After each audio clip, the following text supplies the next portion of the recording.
Good evening student. हम लोग electrolysis ये पार्ट पढ़ रहे थे। तो लास्ट क्लास में हम लोग इलेक्ट्रोलिसिस का जो एग्जाम्पल्स था जो तुम लोग का सिलेबस में है उस एग्जाम्पल को हम लोग डिस्कस किए थे। टोटल 3 एग्जाम्पल था, जैसे लेड ब्रोमाइड का कैसे इलेक्ट्रोलिसिस किया जाता है, उसके बाद कॉपर सल्फेट का था, एसिटिक एसिड का था, ये सब का हम लोग डिस्कस किए थे एग्जाम्पल में। ठीक है, आज हम लोग पढ़ेंगे नेक्स्ट जो पार्ट है। टोटल तीनों पार्ट है, तो 2 पार्ट ख़त्म हो गया लास्ट वीडियो में। आज हम लोग तीसरा वाला जो पार्ट पढ़ेंगे वो है इलेक्ट्रोलिसिस का एप्लीकेशन, कहाँ कहाँ इलेक्ट्रोलिसिस ये यूज़ होता है। तो देखो बेसिकली इलेक्ट्रोलिसिस क्या था। इलेक्ट्रोलिसिस था एक इलेक्ट्रोलाइट एक सॉल्यूशन में अगर करंट पास करवाओगे तो वो इलेक्ट्रोलाइटिक सॉल्यूशन के मदद से करंट क्या टोटल सॉल्यूशन में पास होगा, और जो मेटल्स वगैरह है वो मेटल वगैरह क्या डिपॉजिट होगा। मतलब मेटल को तुम अलग कर सकते हो by using the process of electrolysis. इसको डिकम्पोज कर सकते हो, मेटल्स को अलग भी कर सकते हो। ठीक है, उसी को इलेक्ट्रोलिसिस कहा जाता है। ठीक है, तो इस प्रोसेस का बेसिकली एप्लीकेशन कहाँ कहाँ है ये हम लोग पढ़ेंगे आज। तो बेसिकली एप्लीकेशन इलेक्ट्रोलिसिस का या यूजेस कहाँ कहाँ यूज़ होता है। देखो बेसिकली इलेक्ट्रोलिसिस ये जो प्रोसेस है इसका बहुत सारा यूजेस है। ठीक है, लेकिन सबसे 3 इंपॉर्टेंट जो यूजेस है वो है, पहला है electroplating. Electroplating with metals. Metal को इलेक्ट्रोप्लेट किया जाता है, मतलब कोई भी अगर बहुत ही सस्ता मेटल है, ठीक है, उसको और महंगाई दिखाने के लिए तुम क्या दूसरे किसी मेटल को उसके ऊपर कोट कर दोगे, कवर कर दोगे, उसको इलेक्ट्रोप्लेट कहा जाएगा। जैसे कि गोल्ड का ज्वेलरी बहुत ही महंगा होता है। अगर प्योर गोल्ड का ज्वेलरी खरीदने जाओगे तो गोल्ड का आइटम्स बहुत ही महंगा होता है, तो हर एक अफोर्ड नहीं कर सकता, हर कोई अफोर्ड नहीं कर सकता। इसलिए क्या किया जाता है कि कोई भी नॉर्मल सा ज्वेलरी को, चाहे वो आयरन का बना हो या एल्यूमिनियम का बना हो या सिल्वर का बना हो, किसी का भी बना हो, उसके ऊपर गोल्ड का एक कोटिंग लगाया जाता है ताकि वो बाहर से गोल्ड लगे, लेकिन एक्चुअली वो गोल्ड नहीं है, लेकिन गोल्ड का एक कोटिंग लगाया गया है ताकि वो गोल्ड की तरह ही चमकेगा। उसी को कहा जाता है इलेक्ट्रोप्लेटिंग। ठीक है, तो बहुत सारा मेटल्स है जिसको इलेक्ट्रोप्लेट किया जाता है। ठीक है, अच्छा दूसरा यूज़ क्या है? दूसरा इलेक्ट्रोलिसिस का यूज़ है electro refining of metals. Electro refining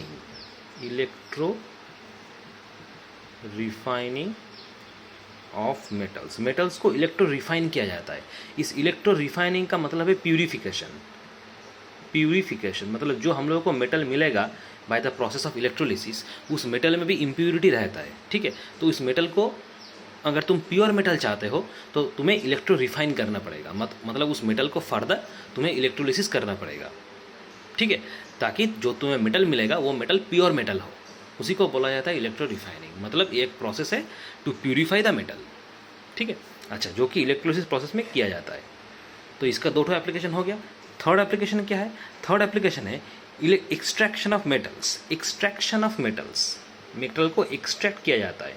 extraction of metals, बहुत सारा मेटल में से अगर तुम जो मेटल तुम्हें चाहिए वो मेटल अगर निकालना चाहते हो, वो मेटल अगर अलग करना चाहते हो, सेपरेट करना चाहते हो, उसी को बोला जाता है एक्सट्रैक्शन। तो एक्सट्रैक्शन ऑफ मेटल्स, ठीक है, इसका एक नाम है एक्सट्रैक्शन ऑफ मेटल्स का। इसका दूसरा नाम है इलेक्ट्रोमेटलर्जी।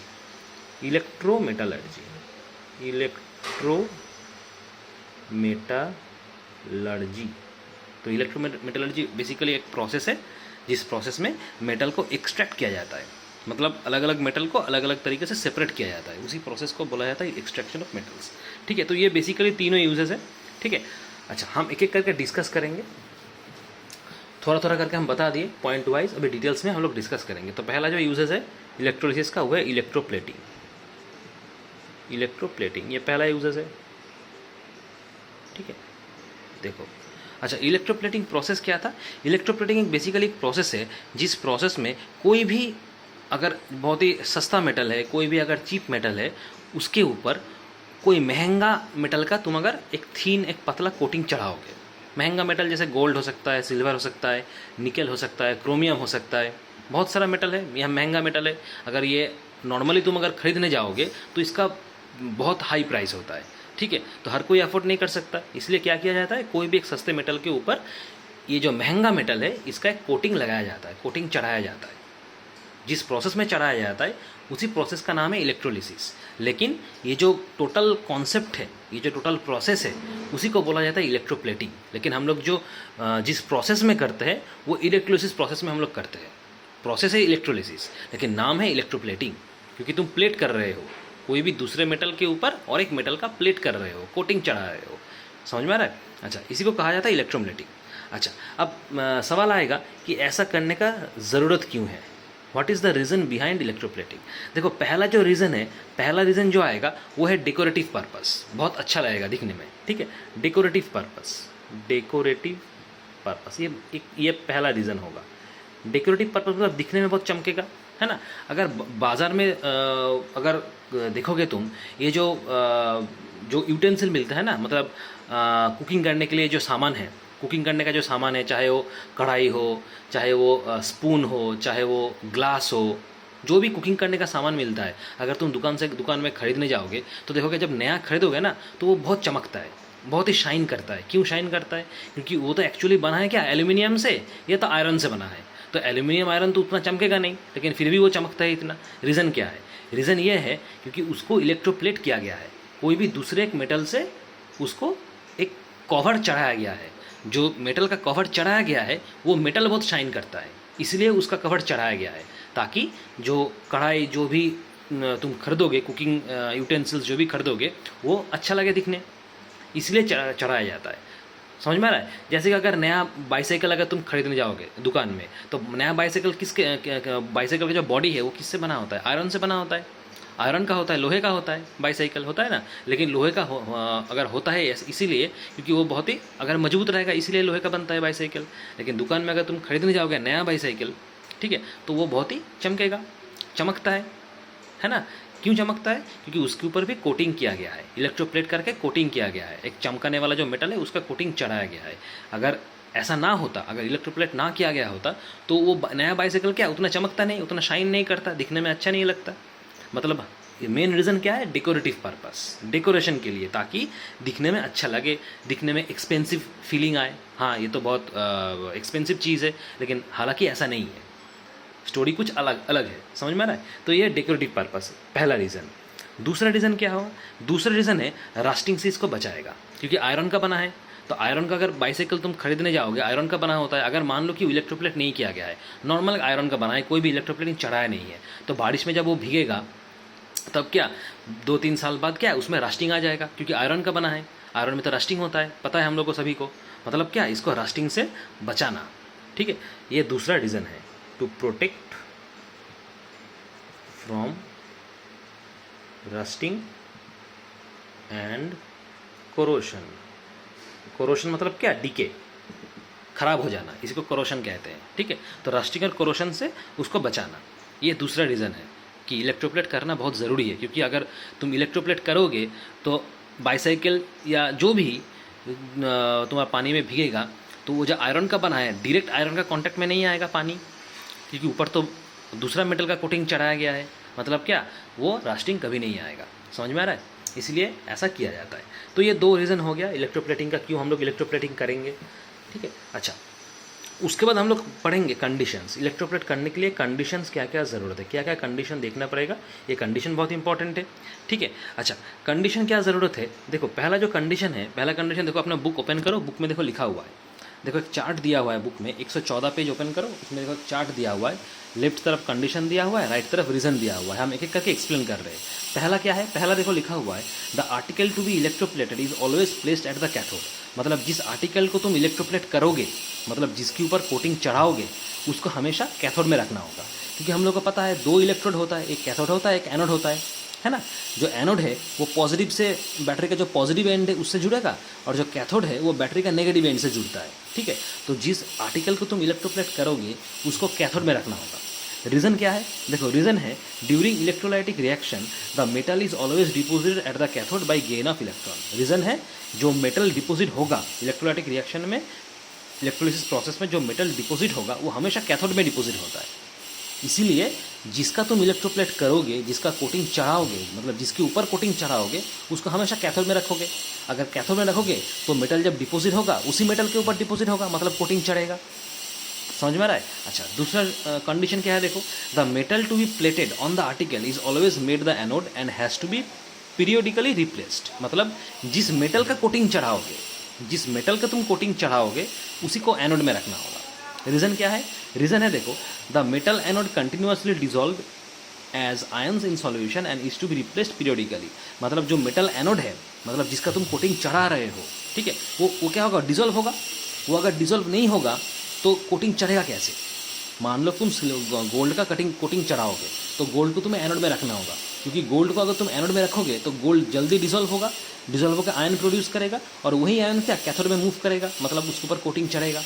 समझ में आ रहा है? अच्छा, तो जाहिर सी बात क्या है, जिस मेटल का तुम कोटिंग चढ़ाओगे उसको एनोड में रखना है, जिसके ऊपर कोटिंग चढ़ाओगे उसको कैथोड में रखना है।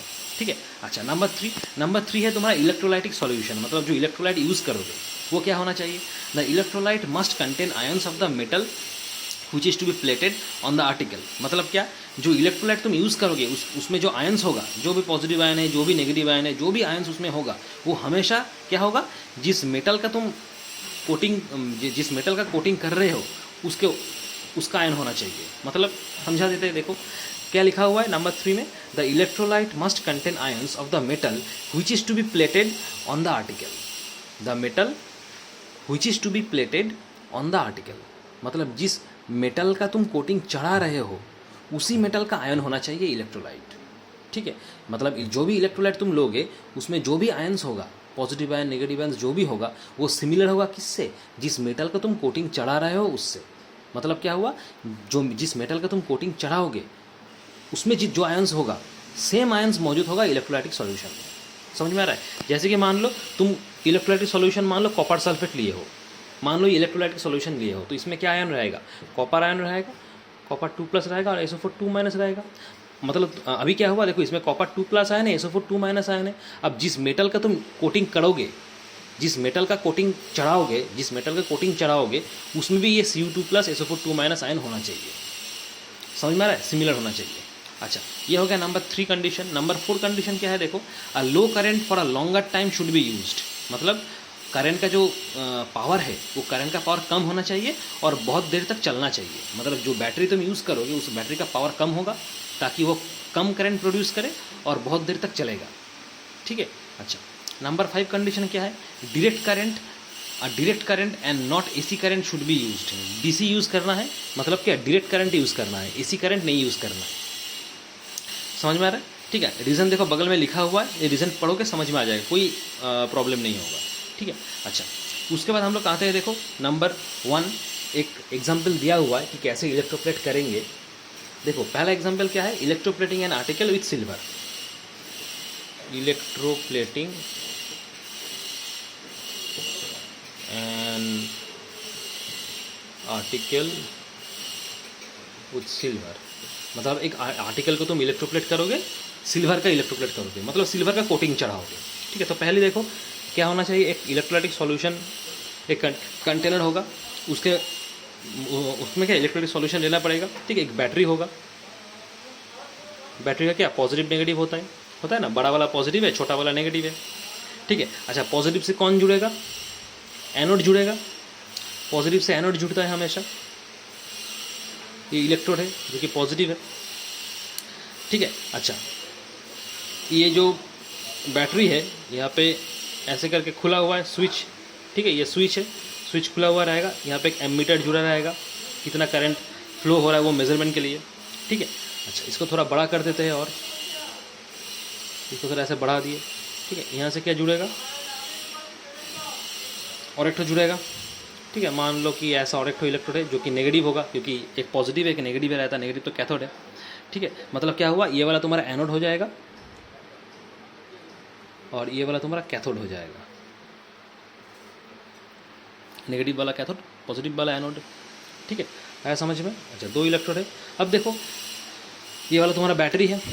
ठीक है। अच्छा, देखो क्या लिखा हुआ है, in order to get a perfect deposit of silver on an article, say brass spoon, the spoon is first cleaned and then it is washed in a hot solution of caustic soda। यहाँ पे क्या किया है, spoon के ऊपर silver का coating चढ़ाना है, मतलब चम्मच के ऊपर सिल्वर का कोटिंग चढ़ाओगे। तो चम्मच के ऊपर तुम चढ़ाओगे तो जिसके ऊपर चढ़ाओगे उसको कैथोड में लेना है। मतलब यहाँ पे जो लोगे तुम, ये चम्मच होगा, यहाँ पे ये चम्मच है, कैथोड में चम्मच होना चाहिए। अब सिल्वर का कोटिंग चढ़ाओगे तो सिल्वर एनोड में लेना है, जिसका कोटिंग चढ़ाओगे उसको एनोड में लेना है, पहले ही बताए थे। मतलब ये जो एनोड है यहाँ पे तुम्हारा क्या होगा, ये प्योर सिल्वर होगा, प्योर सिल्वर का एक ब्लॉक होगा, प्योर सिल्वर ब्लॉक। आ रहा है समझ में? अच्छा, तो पहले करना क्या है, स्पून का तुम स्पून के ऊपर कोटिंग चढ़ाओगे तो स्पून को पहले अच्छी तरीके से क्लीन करना होगा, उसके बाद उसको वॉश करके hot solution of caustic soda में डाल देना है। देखो लिखा हुआ है, it is washed in a hot solution of caustic soda. उस कॉस्टिक सोडा में वॉश करने के बाद followed by dilute hydrochloric acid and water. मतलब इसको 3 बार धोना होगा स्पून को, पहले क्लीन करना है, मतलब नॉर्मल अगर कपड़ा से तुम उसको क्लीन करो स्पून को, उसके बाद उसको hot solution of caustic soda में उसको फिर से वॉश करो, and finally dilute hydrochloric acid solution and water में उसको फाइनली वॉश करो। ठीक है, it is now thoroughly washed. अब ये बहुत वॉश हो गया है, पहले तुम कपड़े से उसको पोंछ लिए, उसके बाद hot solution of caustic soda उसमें वॉश किए, finally dilute solution of hydrochloric acid and then water. Wash करने के बाद उसको क्या करना है, डिटर्जेंट से फिर उसको बहुत बार धोना है एंड फाइनली डिस्टिल वाटर से धोना है। मतलब क्या, यहाँ पे सिर्फ वॉशिंग का प्रोसेस बताया गया है कि स्पून को अगर तुम सिल्वर का कोटिंग चढ़ाओगे उससे पहले इसको बहुत बार वॉश करना पड़ेगा। फाइनली जब स्पून सूख जाएगा, ड्राई हो जाएगा, फिर उसको तुम कैथोड में लगा दो। जैसे बैटरी के साथ हम नेगेटिव एंड के साथ जोड़ दिए, वैसे स्पून को कैथोड में लगा दो। ठीक है, अब देखो यहाँ पे नॉर्मल एक ये तो सिस्टम मेरा हो गया, ठीक है, लेकिन अब इलेक्ट्रोलाइट यूज़ करना पड़ेगा। अब क्या इलेक्ट्रोलाइट यूज़ करेंगे, देखो हम लोग बताए थे कि जिस मेटल का तुम कोटिंग चढ़ाओगे उसका सेम इलेक्ट्रोलाइट होगा। मतलब इलेक्ट्रोलाइट में जो भी आयंस प्रोड्यूस होगा, इलेक्ट्रोलाइट में जो भी आयंस रहेगा, सेम जिसका तुम चढ़ाओगे, मतलब जिस मेटल का तुम कोटिंग चढ़ाओगे उसमें भी सेम आयंस प्रोड्यूस होना चाहिए। मतलब सेम नंबर ऑफ आयन होगा दोनों में। तो देखो यहाँ पे हम लोग सिल्वर एनोड में क्या लिए थे, सिल्वर लिए थे। सिल्वर में क्या था, फॉर्मूला क्या है, सिल्वर का Ag था। मतलब ये सिल्वर Ag आप Ag प्लस आयन प्रोड्यूस करेगा। मतलब हम लोग जो इलेक्ट्रोलाइट लेंगे उसको भी Ag प्लस आयन ही प्रोड्यूस करना है, क्योंकि सेम नंबर ऑफ आयन होना चाहिए थे। तो यहाँ पे जो इलेक्ट्रोलाइट लिया जाता है, यहाँ पे जो इलेक्ट्रोलाइट लिया जाता है इसका नाम होता है सोडियम आर्जेंटोसाइनाइड। सोडियम आर्जेंटोसाइनाइड या फिर तुम पोटाशियम आर्जेंटोसाइनाइड भी ले सकते हो। फॉर्मूला क्या है, सोडियम आर्जेंटोसाइनाइड का फॉर्मूला है Na सोडियम AgCN2। इसका नाम है सोडियम आर्जेंटोसाइनाइड। या फिर तुम ये ना लेके पोटाशियम आर्जेंटोसाइनाइड भी ले सकते हो। मतलब सोडियम की जगह पोटाशियम हो जाएगा, तो पोटाशियम आर्जेंटोसाइनाइड ये भी ले सकते हो। दोनों में से कोई एक ले सकते हो एज ए इलेक्ट्रोलाइट। मतलब ये जब भी तुम करंट पास करवाओगे तो ये डिकम्पोज होकर ये सिल्वर आयन प्रोड्यूस करेगा, सिल्वर आयन प्रोड्यूस करेगा। और इसमें देखो सिल्वर ही है, मतलब दोनों सेम होगा। इलेक्ट्रोलाइट जो आयन प्रोड्यूस करेगा और एनोड में जो तुम लिए हो जिसका कोटिंग चढ़ाओगे वो तो एनोड में होगा ना, वो भी सेम आयन प्रोड्यूस करना चाहिए। ठीक है, ये कंडीशन है। आया समझ में? अच्छा, अब देखो लिखा हुआ है sodium silver cyanide is prepared by adding. ये कैसे प्रिपेयर करोगे, ये सोडियम अगर तुम मान लो कि ये यूज़ किए, अगर मान लो ये यूज़ करोगे तो इसको कैसे प्रिपरेशन कैसे करोगे, ये प्रिपरेशन दिया हुआ है। इसको कैसे प्रिपरेशन करना है ना, इसका प्रिपरेशन है सोडियम साइनाइड। ये जो सोडियम साइनाइड सॉल्यूशन है, इस सोडियम साइनाइड सॉल्यूशन में सिल्वर नाइट्रेट ऐड कर देना है। सिल्वर नाइट्रेट का फॉर्मूला है AgNO3। कैसे बोले कि जो सोडियम साइनाइड सॉल्यूशन है इसमें silver nitrate solution AgNO3 add कर देना है, ड्रॉप वाइज ऐड करना होगा। अगर ऐसा करोगे तुम तो ये डायरेक्ट फॉर्मेशन करेगा तुम्हारा AgCN का प्रेसिपिटेट आएगा, ठीक है, और रह जाएगा तुम्हारा क्या NaNO3 सोडियम नाइट्रेट। ठीक है, अब ये जो AgCN प्रोड्यूस हुआ इसको फर्दर तुम NaCN के साथ रिएक्ट करवाओ, मतलब NaCN प्लस AgCN। ठीक है, तो देखो क्या है, 2 CN है, मतलब CN2 हो जाएगा। ठीक है, सिल्वर है, Ag हो जाएगा और Na चला जाएगा बाहर। देखो हो गया सोडियम आर्जेंटोसाइनाइड। ठीक है, अब ये जो सोडियम आर्जेंटोसाइनाइड प्रोड्यूस हुआ इसको तुम एज ए इलेक्ट्रोलाइट यूज़ कर सकते हो। समझ में आ रहा है? अच्छा, अब नेक्स्ट हम लोग देखेंगे डिसोसिएशन, कैसे डिसोसिएट होगा आयंस। क्योंकि अब तुम अगर इलेक्ट्रोलाइट हो गया, तुम्हारा पूरा सेटअप रेडी है, कैथोड भी ले लिया, एनोड भी ले लिया, इलेक्ट्रोलाइट भी हो गया तुम्हारा। अब क्या होगा, तुम बैटरी ऑन करोगे तो इलेक्ट्रोलिसिस प्रोसेस चालू होगा। तो जैसे ही इलेक्ट्रोलिसिस प्रोसेस चालू होगा, सेम उसी वक्त क्या ये जो इलेक्ट्रोलाइटिक सॉल्यूशन है इससे करंट पास करेगा। ठीक है, और जो कैथोड एनोड है वो क्या डिकम्पोज होना स्टार्ट हो जाएगा। ठीक है, तो कैसे डिकम्पोज होगा, जब तुम बैटरी ऑन करोगे तब ये जो इलेक्ट्रोलाइट लिए थे, सोडियम आर्जेंटोसाइनाइड जो इलेक्ट्रोलाइट लिए थे, ये पहले डिकम्पोज हो जाएगा। कैसे डिकम्पोज होगा, ये सोडियम आयन प्रोड्यूस करेगा और क्या प्रोड्यूस करेगा, यहाँ पे Ag है, देखो Ag प्लस आयन भी प्रोड्यूस करेगा। ठीक है, और क्या है, साइनाइड है, साइनाइड कितना है 2 ठो, मतलब क्या 2CN- ये प्रोड्यूस करेगा।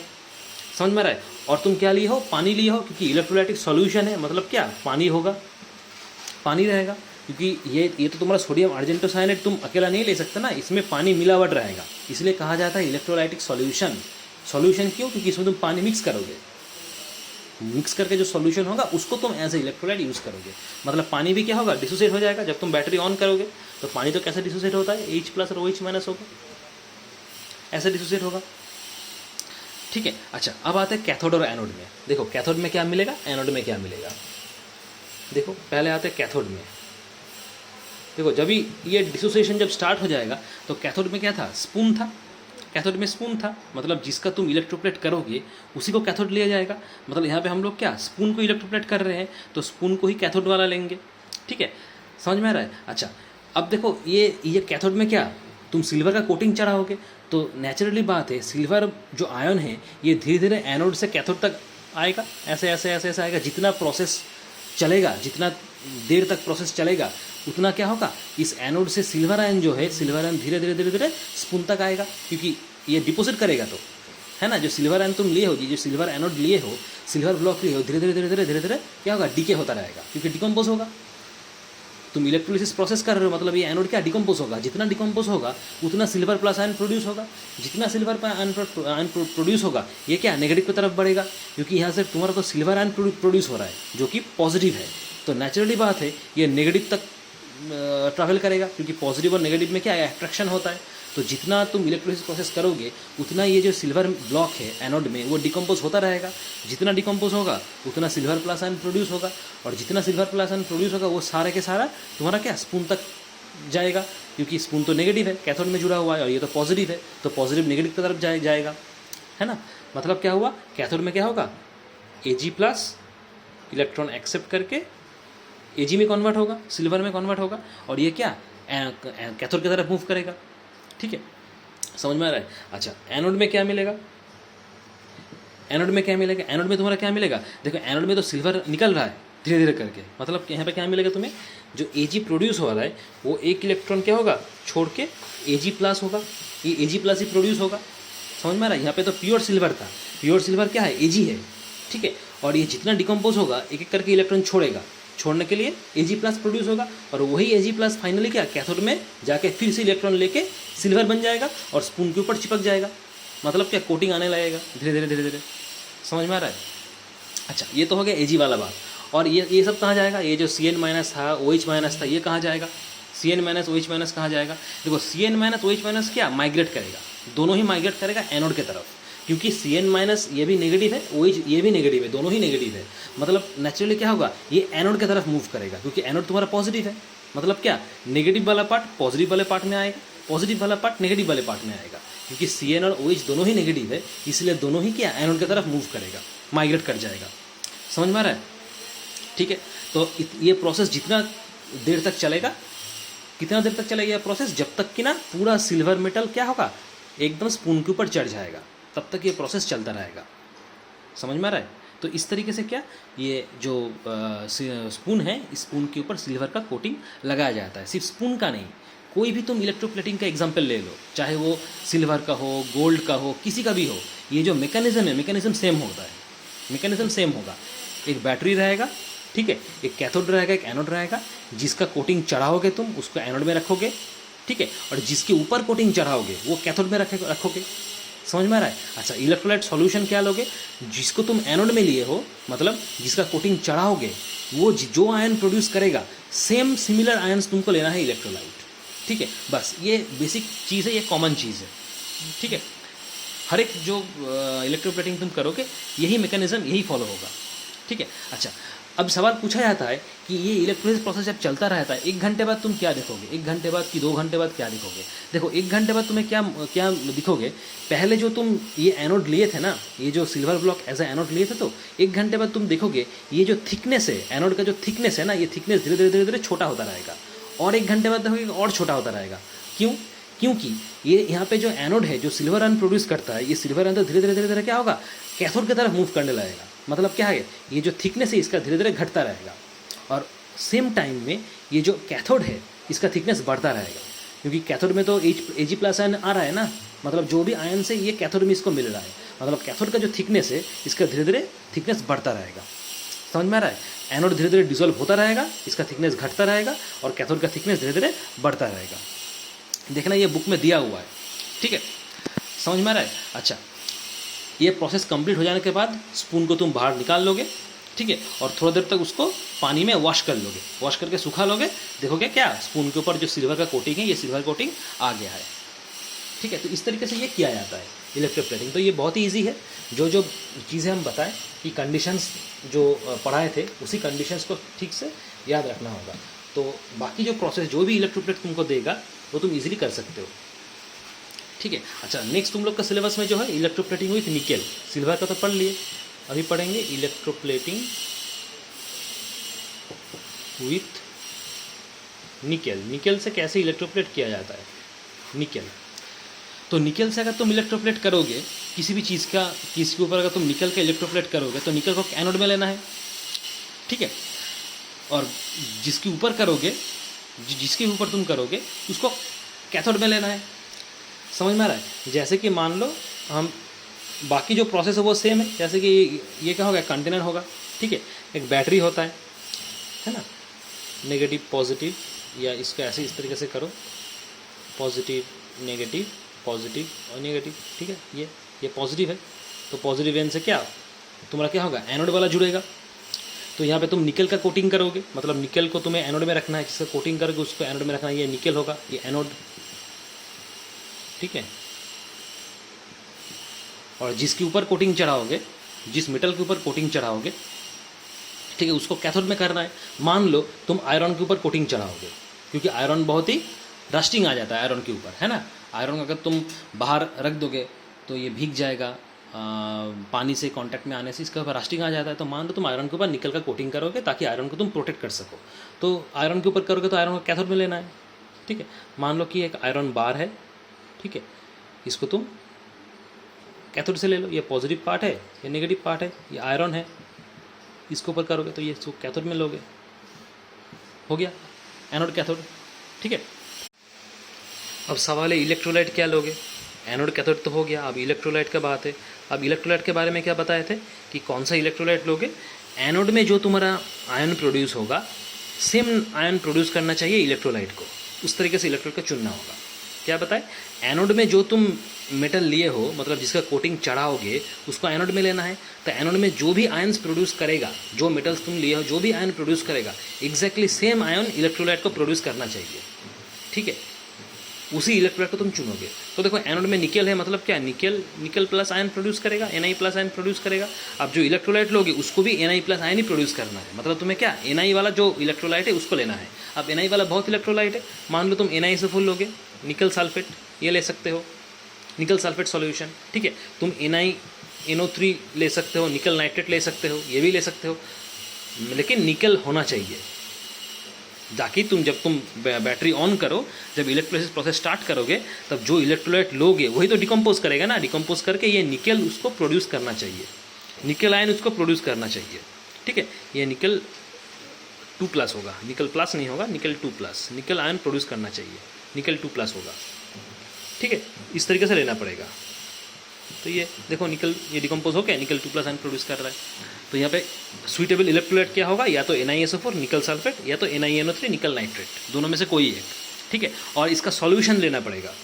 सॉल्यूशन मतलब क्या, इसमें पानी मिलावट रहेगा, H2O रहेगा, ठीक? इसलिए इसको कहोगे तुम क्या, aqueous solution, aqueous solution of निकल सल्फेट और NiNO3, इसको इलेक्ट्रोलाइट लेना है क्योंकि इसमें पानी भी रहता है। और पानी भी जब तुम इलेक्ट्रोलाइसिस करोगे तब NiSO4 के साथ साथ पानी भी क्या डिकम्पोज होगा।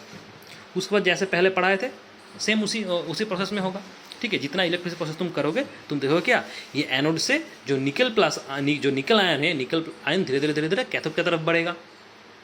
और ये जो कैथोड में क्या था, आयरन का बार था, आयरन के ऊपर ये क्या लेयर धीरे धीरे कोटिंग चढ़ेगा।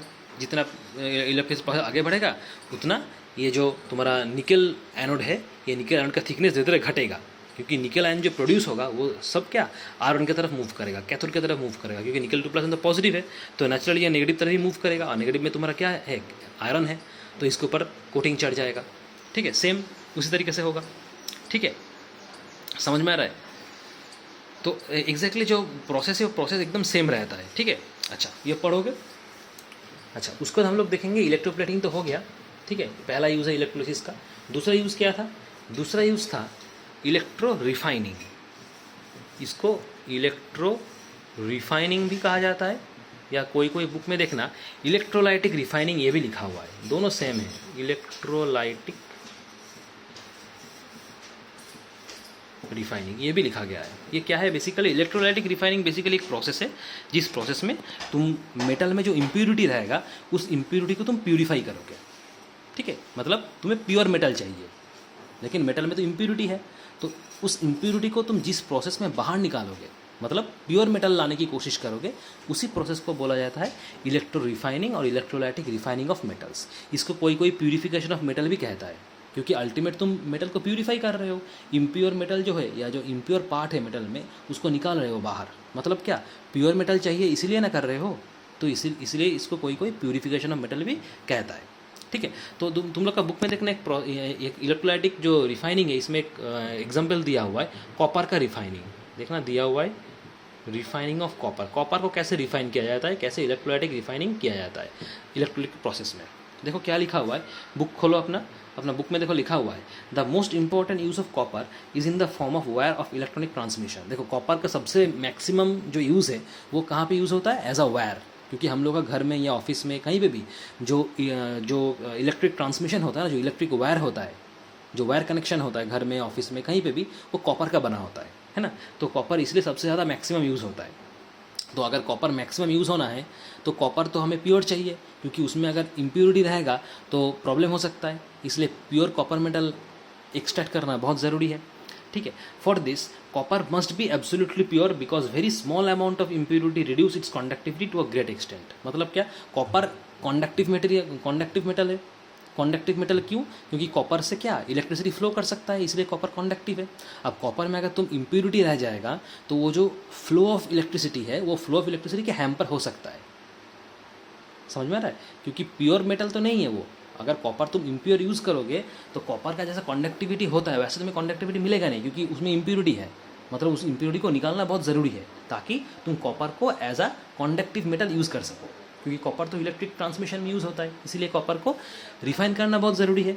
अच्छा, तो कैसे रिफाइन किया जाता है? देखो यहाँ पे लिखा हुआ है नेचुरली तुम इलेक्ट्रोलाइसिस प्रोसेस में ही करोगे, और इलेक्ट्रोलाइटिक प्रोसेस में करोगे तो इलेक्ट्रोलाइट लेना होगा, ठीक है। विदाउट इलेक्ट्रोलाइट तो नहीं कर सकते, तो क्या इलेक्ट्रोलाइट लेना होगा? क्योंकि तुम कॉपर का रिफाइन कर रहे हो, मतलब कॉपर का कोई भी सॉल्ट तुम्हें लेना है।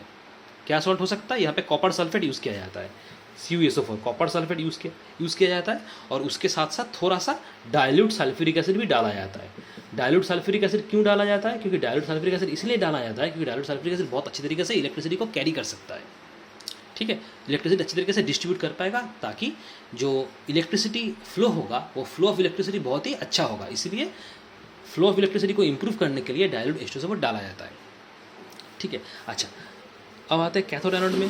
कैथोड में क्या यूज़ करोगे और एनोड में क्या लगाओगे? क्योंकि इलेक्ट्रोलिसिस प्रोसेस जब तुम करोगे तो बैटरी, कैथोड, एनोड, इलेक्ट्रोलाइट ये तो होगा ही होगा। देखो कैथोड में हम लोग क्या लेंगे? कैथोड में हम लोग लेंगे प्योर कॉपर। प्योर कॉपर का एक स्ट्रिप लेंगे, प्योर कॉपर का एक स्ट्रिप लेंगे। प्योर कॉपर स्ट्रिप कैथोड में मुझे लेना है, क्योंकि कॉपर को तुम रिफाइन करोगे। और एनोड में क्या लेंगे? एक इम्प्योर कॉपर लेंगे, स्लैब्स ऑफ इम्प्योर कॉपर। ऐसा क्यों? ऐसा इसलिए लेंगे क्योंकि जब तुम इलेक्ट्रोलिसिस प्रोसेस तुम स्टार्ट करोगे तो एनोड क्या होगा? डिकम्पोज होगा, और एनोड से क्या कॉपर मेटल क्या धीरे धीरे निकलता रहेगा, निकल के क्या कैथोड की तरफ जाएगा, ठीक है। और कैथोड में क्या था? प्योर कॉपर स्ट्रिप था। तो अगर, और एनोड में क्या था? इम्प्योर कॉपर था।